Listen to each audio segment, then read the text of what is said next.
this video, I'm going to give you the answer for this question. The question is, what cooking technique involves alcohol in fire? Well, I'll give you the answer for this question, and the answer for the question is flambe. So that is the answer for the question.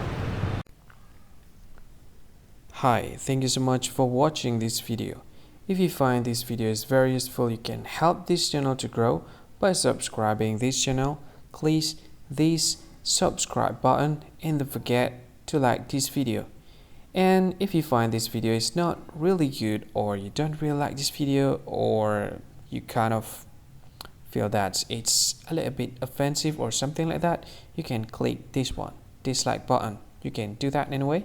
And if you want to share this video with your friend, you can share it by clicking this share button, and you can share it to any social media that you wish that is currently available at this time, like Facebook, Twitter, LinkedIn, and many others, right?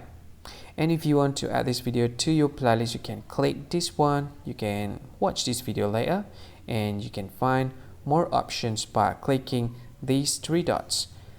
And yeah, don't forget to subscribe. I think that's all of it. Thank you so much for watching this video, and see you again in another video. Bye bye. See you again.